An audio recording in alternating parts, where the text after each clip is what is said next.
उसको सनलाइट में रखिए और एक कागज के टुकड़े पे फोकस करिए। क्या होता है? क्या होता है भैया? सनलाइट तो उसके ऊपर, कागज की टुकड़ी ऊपर बहुत पहले से पड़ रही थी, पहले क्यों नहीं आग लग रही थी? फोकस कमजोर था। लेकिन जैसे ही लेंस को हम लगाते हैं, उसी सनलाइट को खींच के आग लगा देता है। फोकस में बड़ी ताकत होती है। हम लोगों का फोकस बड़ी जल्दी हिल जाता है। क्यों हिलता है? इसके पीछे वजह क्या है? वजह यह है कि हम लोग मूड के गुलाम हैं। किसी के गुलाम है? मूड। यार मूड नहीं, आज मीटिंग में जाने का बहुत लोग क्यों नहीं आए? आज उनका मूड खराब है। किसी ने उनको कुछ कह दिया होगा, किसी ने आरसीएम की बुराई कर दी होगी, किसी ने बॉस ने उनको डांट दिया होगा, आज उनका मूड खराब हो गया। अच्छा, कुत्ता दौड़ाता है तो कभी सुना है कि उसका भागने का मूड नहीं था, इसलिए कुत्ते ने पकड़ लिया? तब तो भैया पूरी ताकत लगा के भागते हैं। ये मूड हमेशा याद रखिए। मूड खराब किसका होता है? मूड किसका खराब होता है? गरीब आदमी का मूड बड़ी जल्दी खराब होता है। याद रखना इस चीज। अगर आपका मूड खराब हो जाए तो समझ जाना मैं क्या हूं। थोड़ा जोर से बोलिए, गरीब। ये मैंने किताब में पढ़ी है, मैंने रिसर्च भी किया कि गरीब आदमी का मूड बड़ी जल्दी खराब होता है। अरे चले अमीर बनने और चार आदमी आपको बोल देता है कि आरसीएम बेकार है, बेकार है, बेकार है, और हम बेकार मान लेते हैं। मूड खराब तुरंत के तुरंत। तो मूड खराब किसका होता है? हमेशा याद रखिए, किसका होता है? ये लेसन याद रखेंगे। पीछे वाले नहीं बोल रहे हैं। मूड किसका खराब होता है? मूड किसका खराब होता है? मूड किसका खराब होता है? अमीर का मूड कभी खराब नहीं होता। जिसको अमीर बनना होता है ना, वो 24 घंटा मूड को ना अपने हाथ में लेके चलता है। बात समझ में आ रही है? तो आज के बाद मूड को हमेशा अपने हाथ में रखना है। मेरे हाथ में रहेगा, कोई खराब कर देगा आगे? नहीं करेगा। फोकस क्यों हमारा हिलता है, मैं उसकी बात कर रहा हूं। डर की वजह से, मूड की वजह से, धारणाओं के आधार पे हम जिंदगी जीते हैं। बहुत सारे कारण है, वो ट्रेनिंग का पार्ट है। मैं आपको बस इतना एक लाइन में, एक शब्द में बता रहा हूं। फोकस बना के रखें। 5 साल के लिए आरसीएम कर लो, फोकस बना लो। और फोकस के साथ दूसरा जो सबसे इंपॉर्टेंट चीज है वो है टारगेट। क्या है सर? थोड़ा जोर से बोलिए। लक्ष्य नहीं है, अगर आपका टारगेट नहीं है तो आप दुनिया का कोई भी काम करिए, परिणाम नहीं ले पाएंगे। फोकस के साथ टारगेट होना चाहिए। टारगेट का मतलब क्या होता है समझिए। आप फुटबॉल का खेल देखा आप लोगों ने? फुटबॉल के खेल में क्या होते हैं? एक गोल पोस्ट होता है, इधर एक इधर, 11 खिलाड़ी इधर, 11 खिलाड़ी इधर। बॉल भी है, फील्ड भी है, मैदान भी है, सब कुछ है, 22 खिलाड़ी भी है। लेकिन अगर ये गोल पोस्ट हटा दिया जाए, अब बताइए फुटबॉल का खेल होगा? और होगा तो इसको देखने के लिए कितने लोग आएंगे? सब कुछ तो है, टारगेट नहीं है। तो हम लोग अपनी जिंदगी का खेल वैसे ही खेल रहे हैं। बहुत सारे लोग आरसीएम में कई साल से लगे हैं, 2 साल, 3 साल, 4 साल बाद, सर मेरे पास रॉयल्टी नहीं है। तो क्यों नहीं है? कारण क्या है? कारण एक ही है कि आपने टारगेट बना के कभी काम नहीं किया। आज के आज इस हॉल में टारगेट बनाइए। किस चीज का टारगेट बनाइए? पहला टारगेट इनकम का बनाइए। इनकम का टारगेट होना चाहिए आपके पास। क्या होना चाहिए? 1 लाख रुपया पर मंथ। कब होना चाहिए? 1 साल बाद, आफ्टर 1 ईयर। लिखिए डायरी पे। और अगर डायरी नहीं लाए हैं तो सामने वाले की शर्ट पे लिख दो। झगड़ा होगा तो देखा जाएगा। डायरी क्यों नहीं लाते भाई? कितने लोगों के पास डायरी है? हाथ ऊपर करके बताइए। डायरी दिखाइए, डायरी। आप देखिए कितने कम लोगों के पास है। तो अगली बार डायरी लेके जरूर आना। आएंगे सभी लोग? हाथ खड़ा करके बताइए कितने लोग? Yes, very good.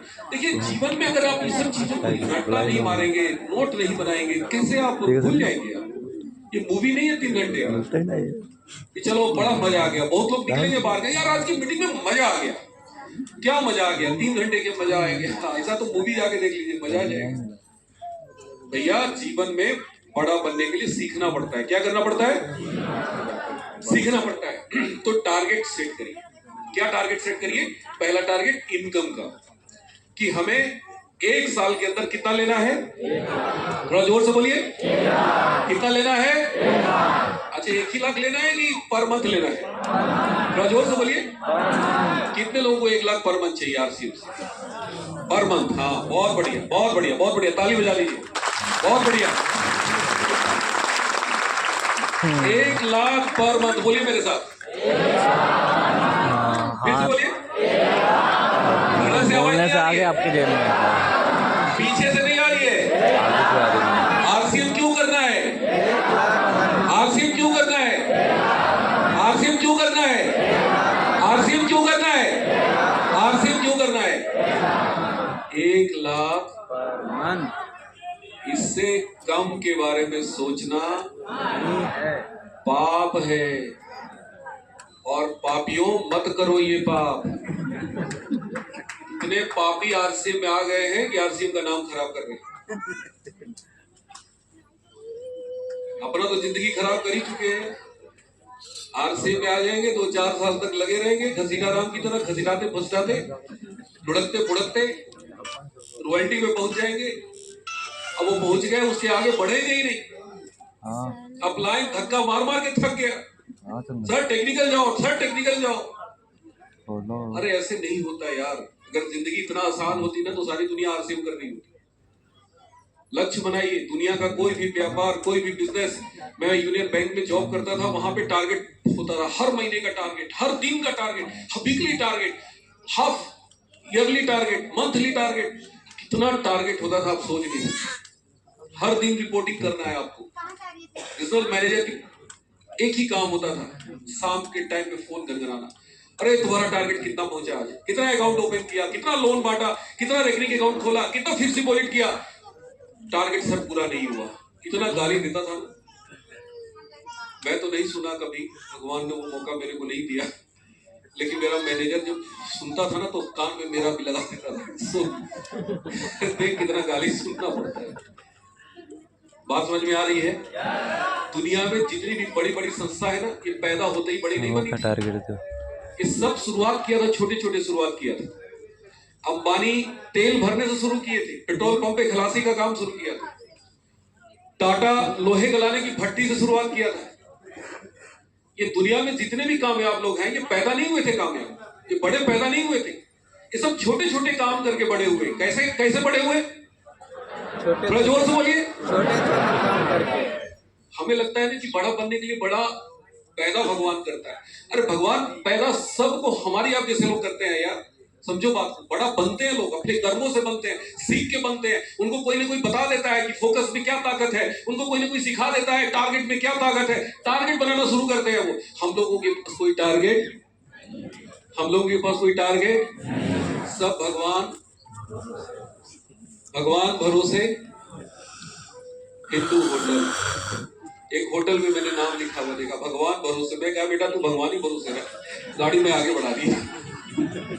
अरे जो भगवान भरोसे है वहां पे क्या होगा, कुछ आप बताइए जरा सा। तो हम लोग की जिंदगी कैसे है?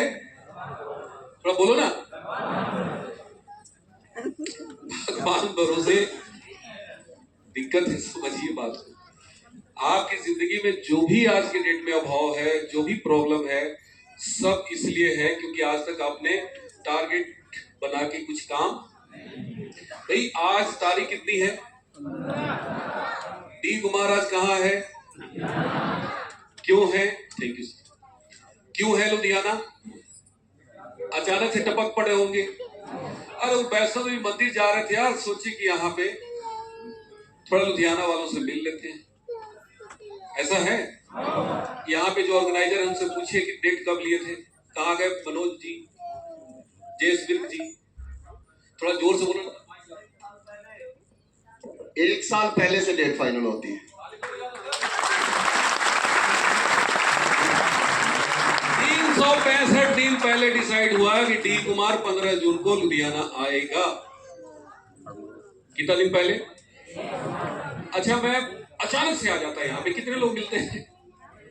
हाँ, अभी मैं तुरंत जलंधर निकलने वाला हूँ और मैं हमारी टीम के बहुत सारे साथी बैठे हैं यहाँ पे। सरोज जी हैं, जितन जी हैं, सुशील सर हैं, अरविंद दुबे सर हैं, दिनेश पांडे सर हैं, भरत जी हैं, अजय सिंह जी हैं, बहुत सारे लोग हैं। मैं अपनी टीम के लोगों को बोलता यार बुला बुला बुला, जल्दी बुला, देखो वो 2 घंटे टाइम बुला। सर आप लोग कितने लोगों को बुलाते हैं?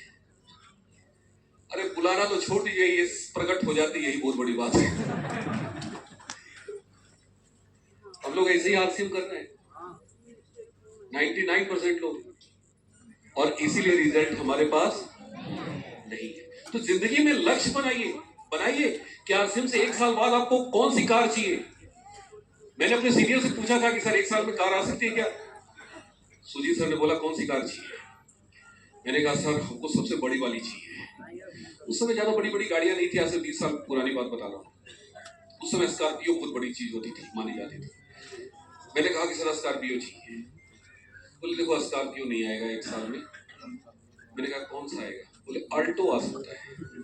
उस समय अल्टो बहुत बड़ी चीज होती थी। मैंने कहा सर मैं अल्टो लूंगा। उन्होंने कार का प्राइस लिख दिया 3,25,000, अल्टो एलेक्साई। साथ में कौन सा कलर डिसाइड करो, ब्लैक चाहिए, पीला चाहिए, लाल चाहिए। मैंने कहा सर व्हाइट वाली बड़ी अच्छी लगती है। बोले व्हाइट कलर। शोरूम से जाके एक पिक्चर ले आई, कार की तस्वीर आती थी ना पहले, बुकलेट दीवार पे चिपका दी, उसमें डेट डाल दिया। बोले डी कुमार जी सारे लोगों को बताओ, दोस्त रिश्तेदार नातेदार परिचित, 1 साल के अंदर कार आ रही है आरसीएम से, 1 साल के अंदर कार आ रही है, 1 साल के अंदर कार आ रही है। धनतेरस 2006 का हमने लक्ष्य बनाया, बताना शुरू कर दिया, हर मीटिंग में बताना शुरू कर दिया, दोस्तों को बताना शुरू किया। बहन का फोन आया, दीदी 1 साल के अंदर मैं कार ले रहा हूं। अच्छा क्या कैसे ले रहे हो? मैं आरसीएम से ले रहा हूं। बोले अच्छा। पीछे से हंसी की आवाज आई, मेरे जीजा जी हंस रहे थे। बोले अरे उस लड़के का कुछ दिमाग कुछ अपसेट हो गया। मेरे तक आवाज पहुंच चुका था। मेरे बैंक वाले दोस्त रिश्तेदार सभी ने मेरी हंसी उड़ाई। 1 लाख में आरसीएम से कार ली। किसी ने कहा यार कार तो छोड़, कार का एक चक्का ला के दिखा दे। मेरे मैनेजर ने कहा कि बेटा कहीं दूसरे कार में से रद्दी कबाड़ा हो ना, उसमें से खाली स्टीयरिंग खींच के लाके दिखा देना, हाथ वाला वो दिखा देना तो मैं मान जाऊंगा। मैं बता नहीं सकता लोगों ने मेरी कितनी हंसी उड़ाई। और वही कार, वही टारगेट, वही विजुअलाइजेशन, वही घर की दीवार की तस्वीर। मेरे को 1 साल बाद आरसीएम से मैंने कार खरीदी। यहाँ पे हमारे सारे सीनियर साथी हैं, आप इनसे पूछ सकते हैं, ये बताएंगे आपको। आज सुशील कुमार सिंह जेट एयरवेज की नौकरी छोड़ के आरसीएम कर रहे हैं। रूबी अचीवर है, अजीत प्रताप सिंह जी बहुत बड़ी हस्ती है। इनके बारे में ये इन्होंने अपने बारे में कुछ नहीं बताया। इनका छोटा भाई डीएसपी है, इनकी बहू एसडीएम है, इनके बड़े भाई ब्लॉक प्रमुख हैं। चंदौली की बहुत बड़ी हस्ती है, मैं बता नहीं सकता कितनी बड़ी हस्ती है। और आज इतनी बड़ी बड़ी हस्तियां मेरे साथ आरसीएम कर रही है, क्यों? इनको पता चल गया कि आरसीएम बहुत बड़ी चीज है। क्या पता चल गया? बहुत बड़ी चीज है। तो दुनिया को रिजल्ट ला के दिखाओ ना, खाली बताते चलते हैं आरसीएम में ये हो गया, आरसीएम में वो हो गया, ऐसा हो गया। अरे आपका क्या हुआ? लोग पूछते थे अरे तुम्हारा कब आएगा? इतने दिन से तो लगे हो, एक मोटरसाइकिल तो बदल ही नहीं रही है। बात समझ में आ रही है? बात समझ में आ रही है? दुनिया चमत्कार परिणाम को बोलती है भाई साहब। आप कितना बढ़िया दिख रहे हैं वो चमत्कार नहीं है, आपके पास परिणाम क्या है, आपके पास रिजल्ट क्या है। दुनिया रिजल्ट को सलाम करती है, परिणाम को चमत्कार कहती है दुनिया। आज मोदी जी लगातार तीसरी बार से प्रधानमंत्री है, तीसरी बार, थर्ड टर्म। इसलिए पूरी दुनिया मोदी जी को चमत्कार कहती है। यार बंदा इतना बड़ा देश में 32 पार्टी एक होकर के भी इसको नहीं हरा पाया। बात समझ में आ रही है? क्यों? परिणाम, रिजल्ट। आरसीएम कर रहे हैं, बहुत बढ़िया चीज है, लेकिन हमारे पास परिणाम क्या है? तो भाई साहब लक्ष्य बनाइए। क्या बनाइए? थोड़ा जोर से बोलिए। क्या बनाइए, क्या बनाइए, क्या बनाइए। और अपलाइन से कहने से मत बनाइए। अपलाइन कहता है सितंबर में रॉयल्टी मारना है, नहीं मारिए रॉयल्टी, मत मारिए। अपलाइन से बोलिए सर सितंबर क्यों, जुलाई क्यों नहीं सर, मैं अगस्त में रॉयल्टी मारूंगा सर, मैं जुलाई में रॉयल्टी मारूंगा सर। मेरे अपलाइन बोलते थे धर्मेंद्र जी टारगेट छोटा लो। मैंने कहा कितना लूं, बोले 40,000 का टारगेट बनाओ। मैं कहा सर मैं 4 पैसेट मारूंगा। सच्ची बता रहा हूँ, स्टेज से बोल रहा हूँ, मैंने 40,000 का टारगेट कभी नहीं बनाया। नहीं हुआ पहले महीने 40,000, 20,000 हुआ। अपलाइन ने हंसते हुए बोला मना किए थे ना। मैंने कहा इस बार कितना बनाऊं, बोले 70 बनाओ। मैंने कहा 4 पैसेट। नहीं हुआ 4 पैसेट, रॉयल्टी करने के लिए 4 पैसेट चाहिए। तीसरे महीने उन्होंने कहा कि यार 1.15 बनाओ। मैंने कहा कि सर 4 पैसेट। नहीं हुआ। चौथे महीने भी नहीं हुआ, 5वें महीने नहीं हुआ, लेकिन 6वें महीने 4 पैसेट टन। टन लगा के यस होगा वही जो यहां चलेगा। अपलाइन के कहने से, डाउनलाइन के कहने से